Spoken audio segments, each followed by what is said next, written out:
And I sat down in this group of bereaved parents, and my books were 5 feet away on a table. And I couldn't tell anyone, that's me, I'm the grief expert. I had to be the father that buried a child.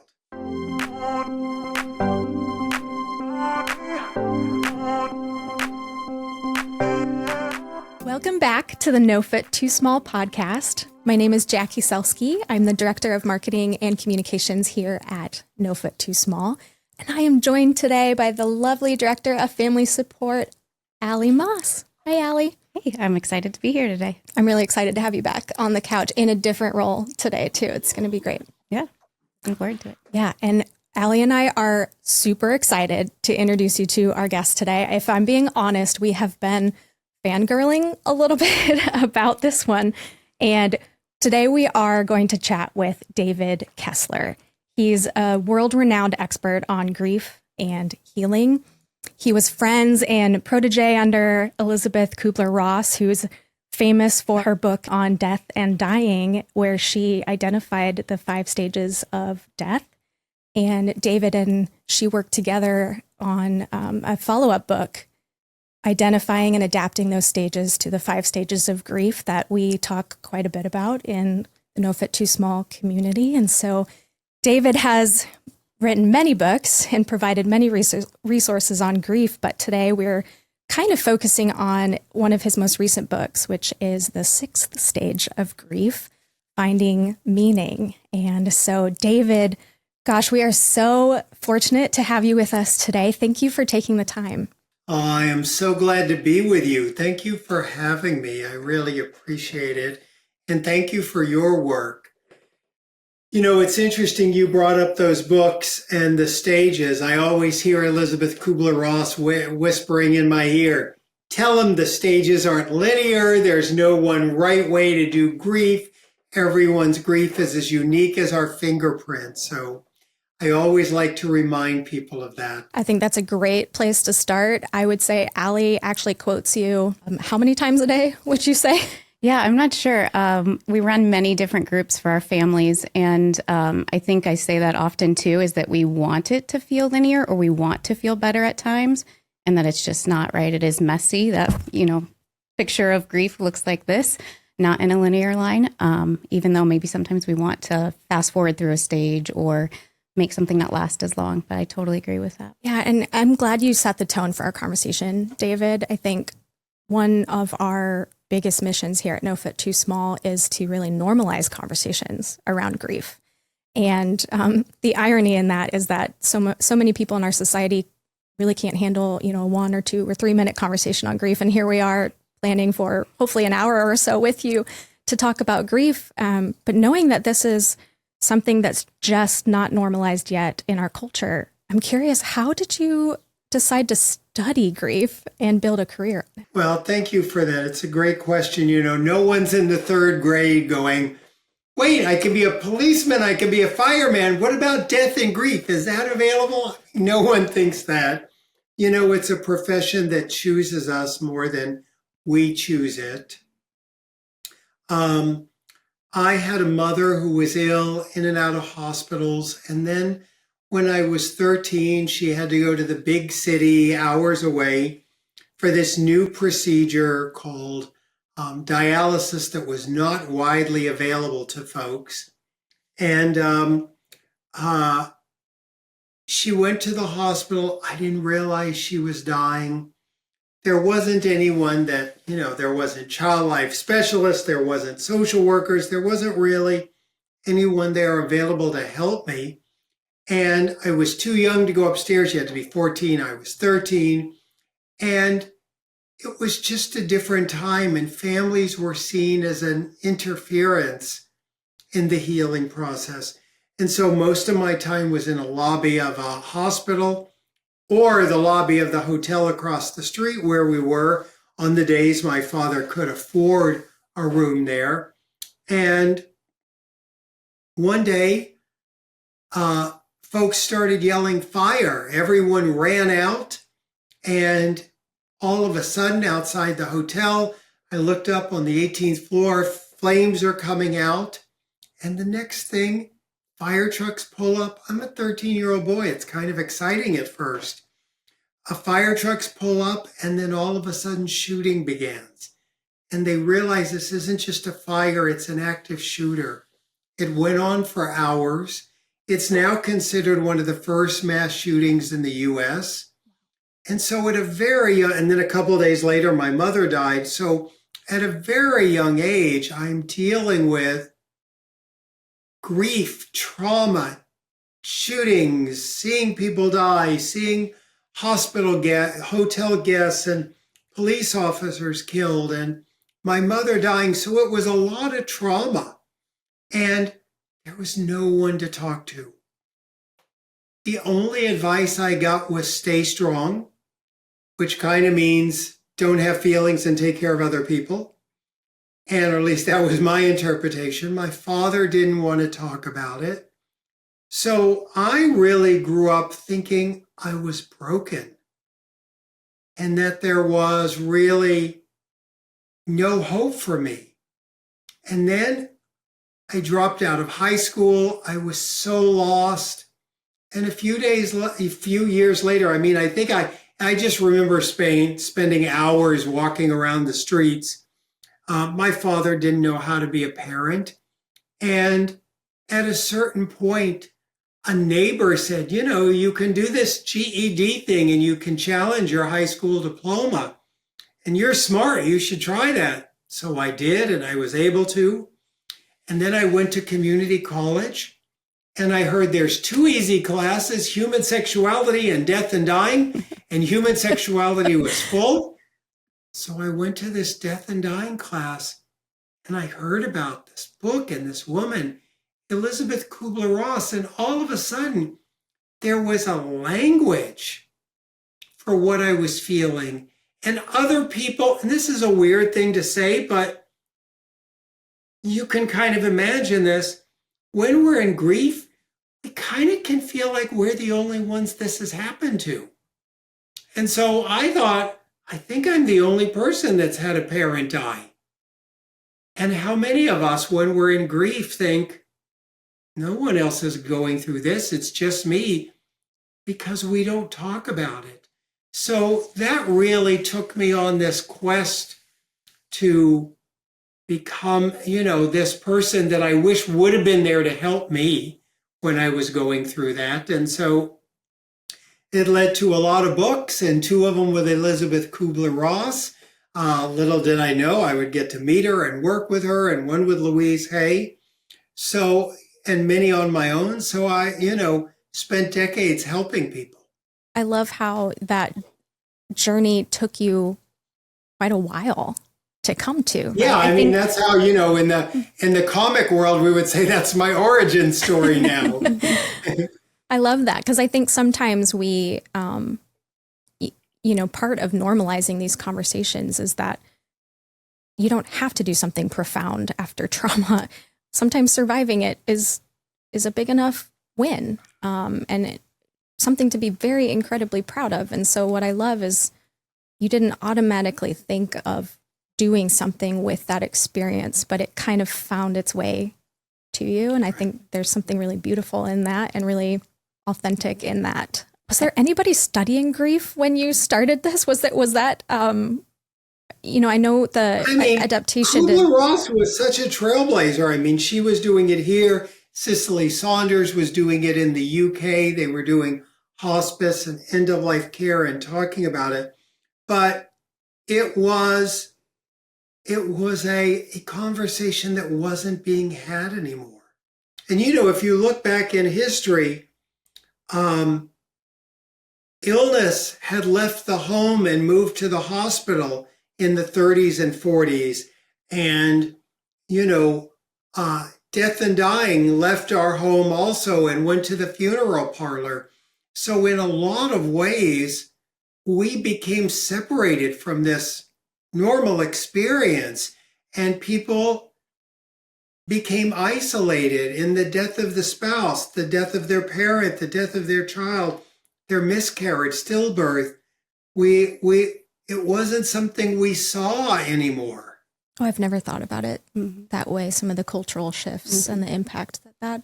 Oh, if you want to know a couple of weird things there, not weird, but unusual Of course, facts we would that love like to. I would have. Think of it this way. If you have a home built before the 40s, you have a wide door, and it's a wide door for the casket to go in and out because the body used to be displayed in your home, and your loved one would die in your home. The casket would be in your home, and there was this low table for the casket to be on, and that was your parlor. You know, many of us remember our grandparents had parlors. And then it came out when this change happened that the parlor should be in the funeral parlor, and your front room shouldn't be a dying room. It should be a living room. And so we all now have a living room, and that table for the casket is now our coffee table. Did you know that? Death is all around us. Yeah, I knew a little bit, but like you said, just the removing that experience has changed a lot of the conversation, right? If you're not seeing it or experiencing it, then you don't have the language to talk about it.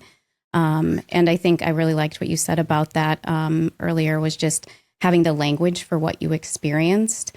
I remember my first meeting a mom who had had a loss similar to mine, and I'm really comfortable about talking about it now, but at the time I didn't have the words that she had, and just the profound impact of hearing her speak words that my heart had, but I couldn't like verbalize at that time. And so I think, or I hope that people find in whatever grief situation, right, somebody that has those words, whether you read them or you hear them, but that somebody can validate in that way, or at least that's what it did for me, was somebody having those words validated what I really felt.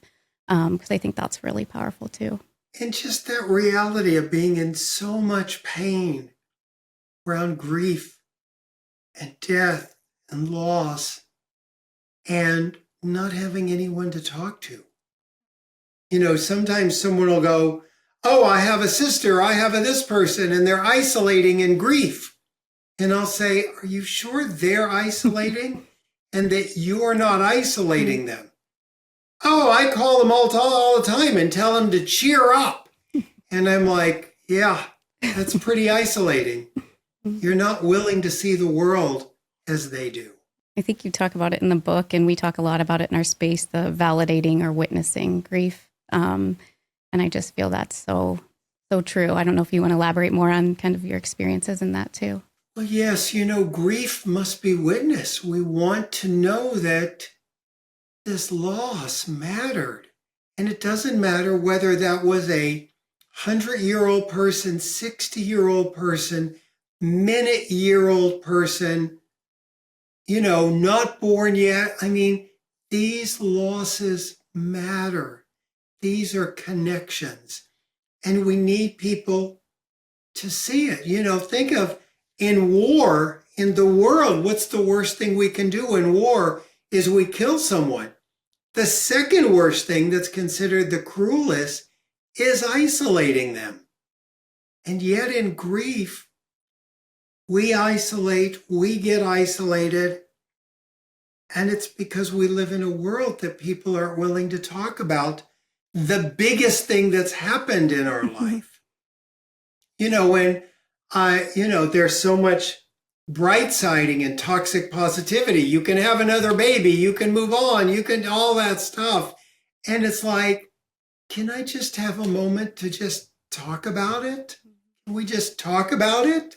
How have you seen conversations shift in the time that you've been studying grief? Have you seen society getting better, or us just changing the way we navigate it? What does that look like for you? I think there was a real shift around the pandemic, that I think we all collectively felt one kind of grief.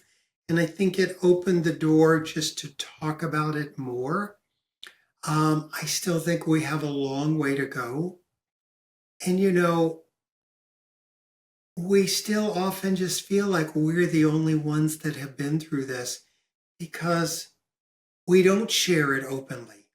You know, we're people pleasers, and we want to make ourselves digestible, and we don't want to upset people, and we don't want to ruin the Mother's Day celebration or the families get-togethers and the holidays. And yet we have to be in reality. You know, I often share a story from Australia. I was touring in Australia, and at the time, a researcher came up to me and shared how when she was doing research on these small villages, they would talk about how in the small village, when there was a death, everyone had to change something in their house or in their yard the night that the person died, or the baby died, or the miscarriage. And they said, the researcher said, tell us why did they do that?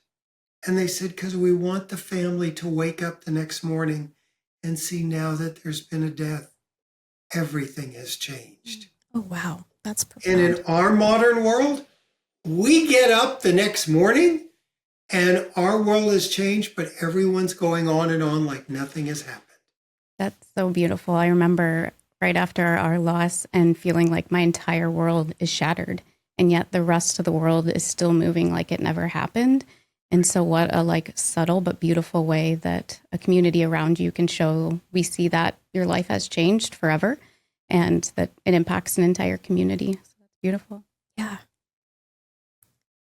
David, I'd like to shift kind of into the book, the sixth stage. I know we've identified and emphasized that stage might be maybe not the exact right word, but these trends and themes in grief. And so I'd love to know what motivated you to expand on this model of grief and inspired you to dive deep into the idea of meaning in grief.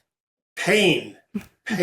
So I had been doing this work for decades, and I really felt like I was one of those people that my work was helping others. And, you know, when I hit my 80s, I was going to have grief again with all my friends dying and family.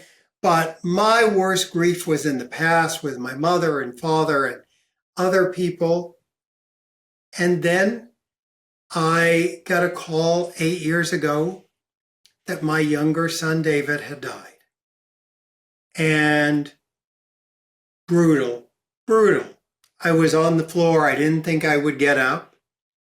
And I remember, you know, people ask, what was it like being the grief expert? And I couldn't really, through those first months, think of that.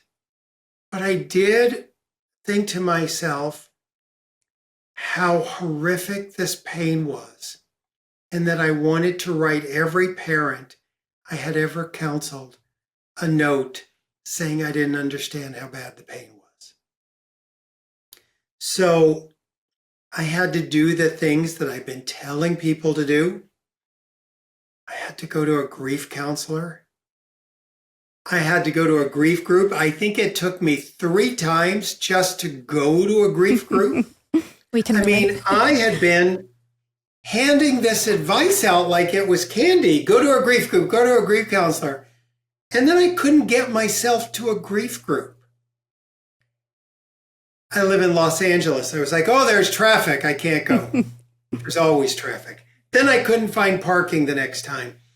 Finally, when I got in, I had taken my contacts out, put glasses on, had a baseball cap on, and I sat down in this group of bereaved parents, and my books were 5 feet away on a table.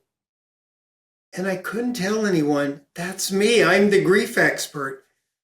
I had to be the father that buried a child. And, you know, I don't have to tell anyone, it's just life-changing. And as time went on, I canceled everything for a while. And at one point, I picked up some pages. I was sitting in my office doing nothing, and I picked up some pages that I had written on meaning. And I remember picking it up and looking at it like, yeah, that's going to help, and threw it down. But then about a week later, I went back and I was reading it about this idea of meaning. And meaning didn't take away the pain, but it felt like it gave me a little cushion. So I began to read more about it. I went back and reread Viktor Frankl's A Man's Search for Meaning. And I thought about, how does meaning fit in with grief? And I remember there was always this little bit of a pushback in grief, that it was like, there's no meaning in a miscarriage. There's no meaning in a murder. There's no meaning in a child's death. There's no meaning in a spouse dying, a parent. There's no meaning in that. And as I researched it, it became clear to me the meaning is not in the horrible tragedy. The meaning is in us. It's what we do after. It's who we become after that really changes things. And so I began eventually researching it more and more for my own healing. And then I, started writing about it. And I had told my publisher, and they said, well, that's the 6th stage. And they talked to the Kubler-Ross family and foundation, and they gave me permission to add a 6th stage to her iconic stages. And it was one more chance in a newer book to go back and remind others of our intentions in the book and in the stages, to revisit that grief is messy and you can't neaten it up. And the stages were never meant to do that. They were observations. I always say Kubler-Ross was so profound that she realized, it's like the sun rises in the east and sets in the west. People go through these experiences of, I can't believe this is happening, or I'm angry that it happened, or all the what ifs and if onlys, or the sadness, or I guess I'm going to have to accept this someday. And all those feelings, how natural they are. But, I think the media has kind of turned it into 5 easy steps for grief, which it's not. And it was just a chance to also revisit that.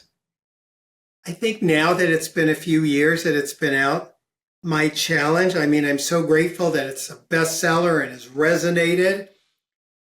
But some people say to me all the time, yeah, finding meaning, I'm not ready. And I'll go, the book is all about excavating the pain. It's not really about get to the meaning now.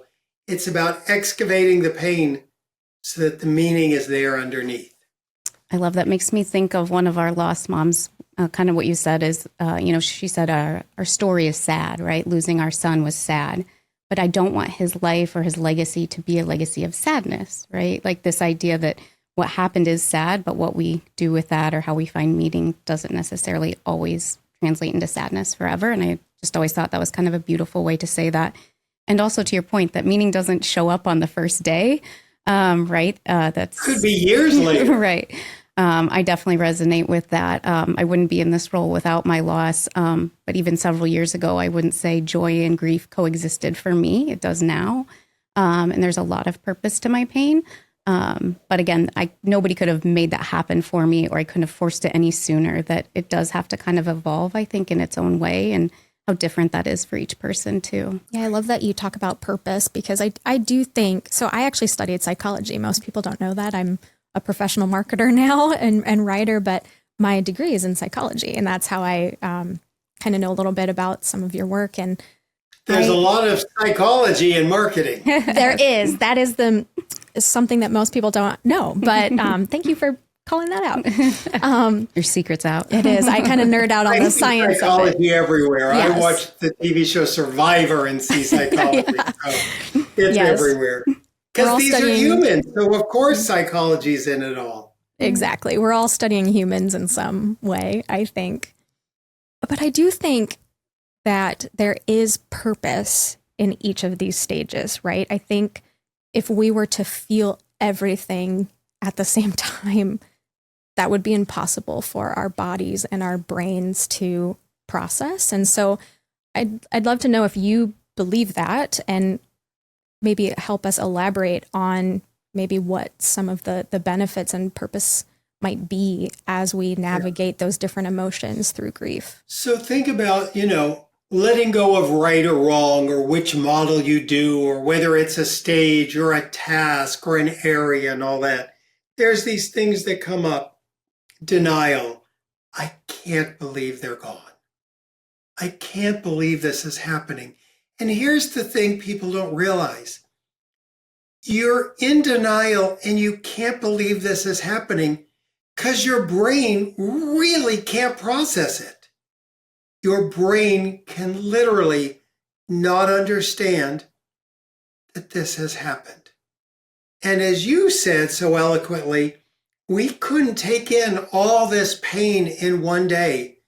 So denial is like a bridge that helps it over time.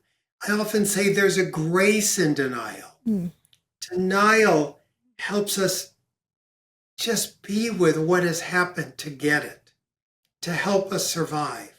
So that's denial. Some people, there was a Harvard study that said, no, it's not denial, it's disbelief. I'm like, denial, disbelief, tomatoes, whatever you want, the names aren't important. It's that people can identify with this can't be happening. This isn't my story. This isn't supposed to be my story. We also can identify with feelings of anger. I always say anger is pain's bodyguard. Underneath anger is pain. And here's the thing about anger. So many of us have had anger demonstrated unsafely. I have an online grief group, Tender Hearts, and I will even sometimes demonstrate anger with hitting a pillow or something. And we're all on Zoom and someone goes, I feel unsafe. And I'm like, you can't really get hit here. But we've got such strong imprints of unsafe anger. And we're a little bit of an anti-anger society because we just haven't released it safely and had it demonstrated safely. I can remember one day I was on my phone and I'm looking at my phone and I'm just scrolling through Facebook, and I see this graphic that says, for every day you smile, you get another day of life. And for every day you're angry, you lose a day of life. Oh my. And I remember going, well, that pisses me off. Oh, darn it. Lost another day. Rats. Got to switch to Instagram. And, it's that strange concept about how can we just allow anger to happen? How can we just allow it to be safely? I love that you mentioned the angry piece about it not being accepted, because what we find in our group space, I always love it when the first mom or dad uses a swear word, because I say all stages are welcome here. And it just gives everybody else permission, right? That they're angry and that's how that's being expressed, to your point, in a safe way, nothing that's offensive, but that they feel really angry about what has happened to them. And so I think it's always surprising because somebody is cautious to do that, but then it gives freedom for everybody else to say, I'm really angry too, and whatever else they want to say. But I think you're right that sometimes our culture says, don't be angry or keep it in a box or do that over there, not in front of anybody. Don't express that. And so I appreciate you mentioning that. It's such a normal reaction. Mm-hmm. And, I often say our go-to, it's interesting, I'm in the middle of teaching a grief educator program where I teach therapists and coaches and people who have gone through their own dark nights to do peer-to-peer support. And I will tell you, it's one of those things that we just need to get it out. And I think many times what I teach is that for most of us, when we get bad news, we have two go-to emotions, sadness or anger. If you're a sadness person, you sit down and cry. We rush over with tissue. Are you okay? I'm here for you. What can I do? If you're angry, just like you said, we're like, you need to go handle that. When you're done, I'll talk to you. But anger is pain. So anger is a really natural emotion. And then think about the concept of the what ifs and if onlys. Here's the thing. We're so separated from tragedy and death that we need to find a reason. Our mind would rather be guilty than helpless. It doesn't have to be logical. You know, someone I know brought their mother tortilla soup in the hospice 3 days before she was dying, and she's sure that's what killed her mom. Not the cancer. And think about that, how many times our mind wants to find control. Oh, I ran too much. That's why the miscarriage happened. Oh, there's your control. All these things we think, we're trying to find something that we think did it to make sure it doesn't happen again because we want to control death. And we find tortilla soup, running, everything we think about that we think might have done it just often isn't the real reason. I work with people and talk about the what ifs, and we go through each what if. What if I hadn't ran? What if I hadn't exercised? What if I had eaten differently? All those what ifs. And we go through them one by one and work through them and eventually just cross them out and turn them into even if. Even if I didn't run, I still would have had the miscarriage. Even if I didn't bring the tortilla soup to my mom, she still would have died. And so that's all the bargaining. The what ifs and if only is the bargaining. And then there's the sadness. You know, Kubler-Ross in her day, it was called depression. It's interesting, we don't use the word sad anymore. You know, and think about it, if someone says, I'm so depressed, my sister died. Oh, well, let's get you on a medication. Mm-hmm. Let's do this, let's do that. Mm-hmm. And we try to fix. But if someone says, I'm so sad, my sister died, my child died, my baby died, I had a miscarriage. Well, of course you are. That's a sad event. We don't know how to normalize it. And I'm not, people often want to go, are you pro or con antidepressants? That's between you and hopefully a psychiatrist who's also trained in grief. They're the only ones that can decide if medication and that intervention is right for people. And then there's acceptance. And I'll tell you, the biggest confusion around acceptance is we think acceptance means we have to like it or be okay with it. It just means we have to acknowledge the reality. And I knew for me, it was also one of those things. That's why I wanted meaning. I think we're a generation that we just don't want to stop at acceptance. We want more. We want more. I love the comment you made about sadness, going back a little bit, because just recently a lost mom had reached out to me and said, you know, I feel like I'm being pushed to medication. And I agree with you. I'm not making a stance on that. That's for the medical world. But she's like, I'm just sad and I need to grieve, was her response. She had actually already had a loss, and this was another one. And so she knew what she needed was to be sad in that moment and for a long time. But I just appreciate you kind of pointing that out, that it's not just a quick fix, always medication. Again, that there's a real emotion and feeling that you experience in this journey. Well, I want to go back to the idea of control. I think for me, what really stood out in your book was the earlier stages, as I've come to understand them, really force us to be present with ourselves and our grief, and to me, meaning feels different.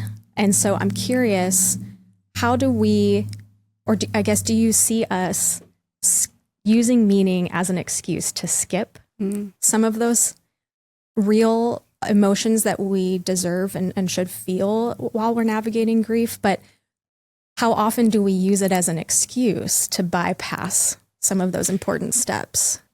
Yeah, bypass is the word. People will say to me, all right, I've got to find the meaning. I got to find the meaning. And I'm like, to get out of this pain? And they're like, yes. And I'm like, it doesn't work that way.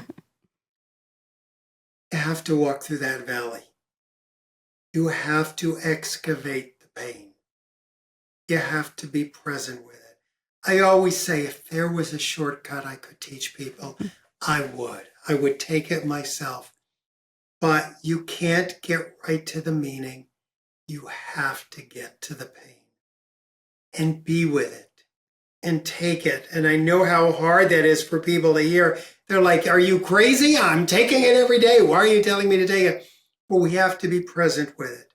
And here's the thing. One of the things that interferes is judgment. And people go, I don't understand. And I go, well, we judge our grief. And they go, I'm not judging my grief. And I go, okay, but you said you'd rather be further along. Yes. You said you'd rather be in meaning. Yes. You said you'd rather be past this. Yes. What's wrong with that? Well, the judgment is you're saying where you are is not okay. And something horrible has happened. And you're going to be in pain for a while. And that's the reality. And it's not anyone else's timing. It's your timing. I think I've used those lines in some of our groups before. So I've participated in your Tender Hearts program and gleaned a lot of education in the grief space, which was important in this role. One of the things you also talk about in there that I loved was comparison. And that happens a lot, especially in our space when we cover all pregnancy and infant loss, right? So the duration, that piece is, I think society really has a stigma on too, but I don't know if there'd be anything you'd add to kind of comparing grief, because I think you've said that beautifully. Yeah, I think, our mind wants to compare. Other people's minds wants to compare. Oh, I know someone else who's had a pregnancy loss. I know someone, and they're fine. I mean, okay, well, I'm not them. I was pregnant with a different baby, and we all get to be different. And when we're in our comparing minds, we don't have a broken mind. We have a broken heart. And that's where the healing is going to be. And now when I say the word healing, people get scared. I'm saying forgetting. No. There's no forgetting in grief. So it's really the sense of being present with where you are and getting out of our mind. And what the other people think is none of your business. There's an old, I think it's a Rumi quote about, don't ask someone for travel advice who's never left home. People who haven't been in your shoes are going to give you advice.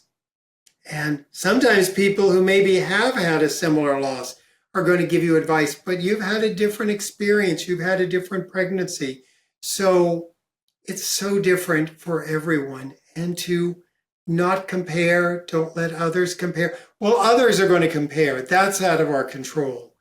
But the point is for us to not buy into it. I think you said your own grief is the worst grief because it's yours. And I thought that was profound, as simple as it is, but gives you the freedom to say mine is the worst because I carry it. So. People always want to know what's the worst. Is it a miscarriage, or is it a child growing up to 30 and then dying, or is it your parent of 100 years that you've known for 65, or your spouse? And I'm like, the worst loss is yours. Mm-hmm. And it's interesting, this idea of just even comparing in general. My mother died decades ago. My father died decades ago. My son 8 years ago. A dog, a sweet dog of ours, died after 17 years. I think it was 8 or 9 months after my son died. Mm-hmm. And people were like, all right, so which is the worst? Your mom, your son? Obviously, it's your son. It's not the dog. And I'm like, I'm sorry. Why do I have to choose? These are all really sad experiences in my life, and they all get to stand in my life. I don't have to pick one. This isn't a game show with three doors. Why do I have to pick a loss? They're all horrible. Yeah, I think our culture pressures us to compare our own losses and grief. But what I really want to touch on, and you have a great chapter in your book, but primarily for our families who are listening to this, is the impact of judgment and comparison within marriages. When a mom and a dad lose a child or a pregnancy, oftentimes we do see pretty drastic differences in the way that those two parents are grieving. And so what advice would you give to our couples and our families who are navigating maybe very different grief journeys, but trying to do that together? I think we have this myth, and it is a myth, that a miscarriage, a pregnancy loss, stillbirth, the death of a child causes divorce. I don't believe it causes divorce. I believe judgment of each other's grieving style is the problem. When I'm working with two people, a lot of times when that loss first occurs, we're in this little bubble together. We're in it in the exact same place. And then for some people, it's moments later, days later, weeks later, months later, someone's grief becomes different, one parent's than the other parent's. And then we think something has gone wrong. And it's interesting how often really help people have their own communities and not look to, because think about it, we have two people who have empty tanks, and they're supposed to fill each other up. And it's impossible. And to recognize each get to grieve in their own way. And someone's going, but she's back at work too soon. That's how she grieves. Well, he's watching the football. That's how he grieves. Some of us grieve by diving in. Some of us grieve by avoiding. We all do grief differently. And I think the other challenge in this, and I talk about this in the book, is there's practical grievers. Some of us are practical grievers. The death happens, we cry, and that's the feelings. Now, if you're not a practical griever, you can't understand this. But some of us really do not traffic in feelings the way others of us do. I need to talk about grief. A practical griever feels there's nothing to talk about. They died. I need to express myself. Practical griever feels, well, what's there to say? They died. So, we have all these different styles, and it's really easy to make the mistake of equating this with love. Wait a minute.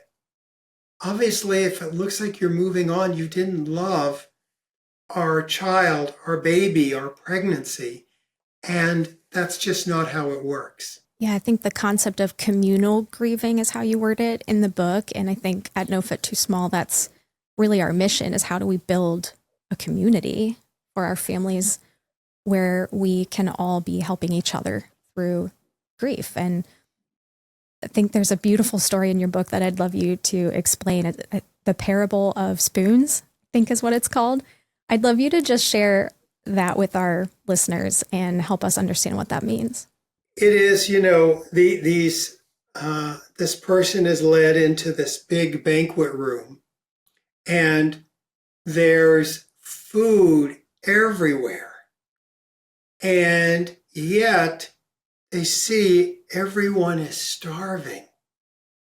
And what's happening there is they have these long spoons and they can't feed themselves because the spoons are too long and they haven't figured out how to do it and they're all starving. And then they go into another room and they see another banquet and everyone's eating delicious food and they're all healthy and robust, but they have the same long spoons. But they realized the way to do it is to feed each other. And it's really interesting, in trauma and grief, study after study is showing us that we need connection. We need connection. And so, your work helps us bring about connection with others. We have 26 different grief groups in My Tender Hearts that you mentioned, and we also have pregnancy loss and miscarriage and stillbirth. We need to find our stories in each other. And in a way, it is like that parable of feeding one another.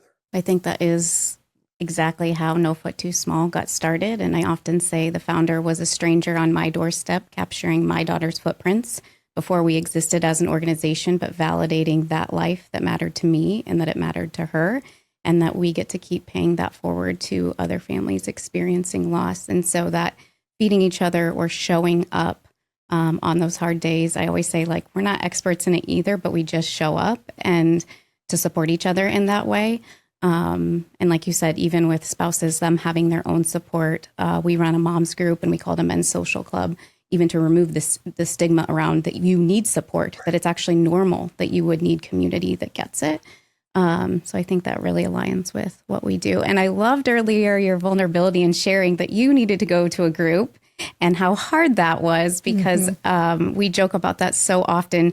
We meet in a restaurant, in a private space with food and drink for our families to treat it more like family style, coming together instead of like a sterile hospital setting. But we joke about going around the parking lot and finding the mom still sitting in her car that hasn't come in, right?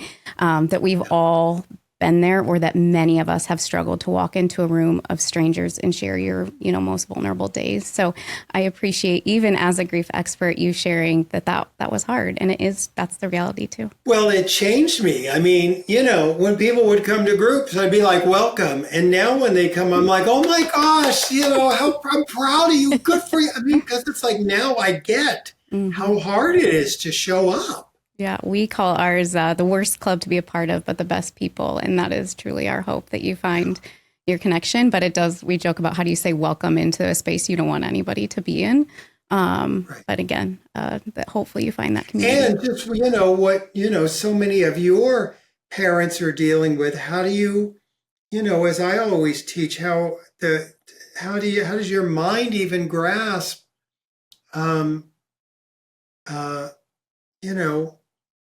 saying goodbye when you're supposed to be saying hello? I think the spoon parable actually touches on this a little bit, but what is so powerful when we come together as a community is holding space for our stories. And, through all of time, humans have learned through stories. That's how we've modeled humanity, essentially. And so there is one particular story in your book that brought me to tears. It was the first thing I shared with Allie.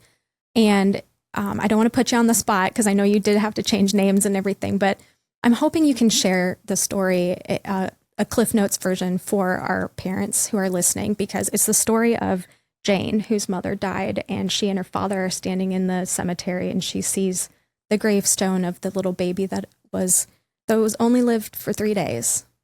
And he died in 1802, I think. And all of these things that transpired with her relationship with her father after that experience, and this beautiful story of kind of this baby's legacy that she never knew. I'd love for you to share a little bit about that, because it's a complicated story to share. I know, I'm sorry. When I've tried it, when I try it, people are like, okay, I don't get it. It really is. I'm not saying, you got to buy the book or anything, but it's buy the book. A complicated story to share. and I hate kind of reading a book to someone because it's a very long story. But I think, there's so many stories like that I think illustrate, so many people sort of said, you don't understand, there's no meaning in this death of this baby that, lived a day. There's no meaning there. And there's just these amazing stories of how we end up finding meaning. Well, in that story, that family will never know that meaning, right? Like that it happened so long ago. And so I think that alludes to that sometimes in our lifetime, we might not even find that meaning or know that too. Yeah. And and that I always say, if you had held space in someone's heart in this world, your life has meaning. And I've sat with so many people who told me about their pregnancy losses or infants, and they go, there's no meaning. And I go, I get you're in the pain of it all, and I see the pain. And I'll say to them, this hour of you telling me about your pregnancy and who you hoped they would be and what this meant to you was meaningful.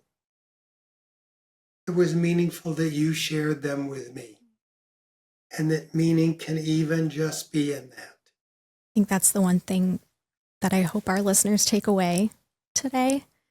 And I want to ask you, I know there's so much good stuff in this book, and if people aren't already rushing to buy it, we are going to give away a few copies after this episode, so stay tuned for more information on that. But if you could leave our community with one truth about grief and love, what would that be? Well, first of all, I think that's a beautiful truth, that grief is love. Grief is love. I could easily, in my mind, people will say to me, there's nothing worse than your son dying. And I go, actually, there is. I could have came into this world and never met my younger son.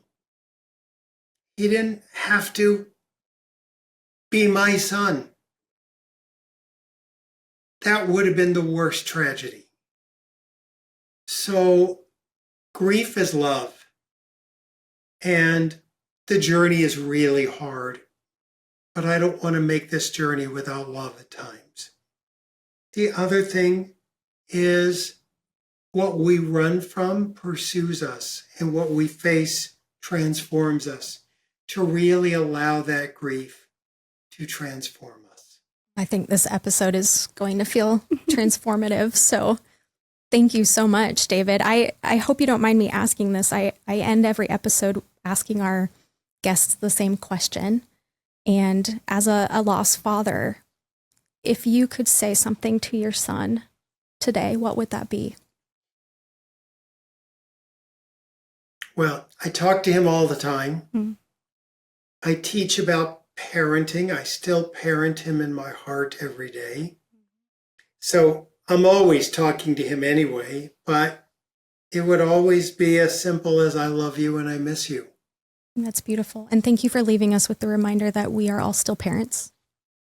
I think, Absolutely. I think that's the message I took away from the book too, is that, our society doesn't really have a name for a parent who's lost a child. And there are names for spouses who've lost their wife or husband, and we just don't know how to label this. And we've talked a lot in this episode about the power of being able to name something. It just makes it more real. It allows us to process it and move through it. And so I think allowing us and giving us permission to claim parenthood is really a gift to our community. So thank you so much. Absolutely. And for anyone who needs more resources, they can always find me in addition to all your resources at grief.com. And Tender Hearts is a wonderful group. No one's turned away for lack of funds. And great resources. And, I'm on Instagram and Facebook and TikTok and all those places. You can find me under I am David Kessler. Perfect. You beat me to it. I was going to make sure we got everybody connected to you. So we will be sure to add all of your contact information and your website in our show notes so that families listening can jump right on there and get the support that they need. And gosh, we are just so grateful. Allie, if you have anything else you want to say, I know Allie and I have been just dreaming of this conversation with you, and we are just so grateful for your time. Well, thank you. And thank you to all the people that you touch their lives in so many ways. Allie, you were going to say something. Yeah, I was just going to say, with tears in my eyes and trying to hold it a little bit together, I just want to say I'm sorry for your son's loss, and thank you for sharing him with us today. Yeah. Well, and thank you for all that you do and all you've been through also. Thank you. Thank you. And thank all of you for tuning in to today's episode of the No Foot Too Small podcast. I don't know about you, but this was just an extra special episode today. So like we said, we will be giving away some copies of David's book. Check the show notes, check our social media for the details on that. If you are a family that's navigating pregnancy or infant loss, we hope that you will reach out to us at nofoottoosmall.org. If you are interested in learning more about our mission and getting connected, that's the place to go as well. Shout out to Storyline Multimedia for holding space for these important conversations, and we will catch you at the next episode.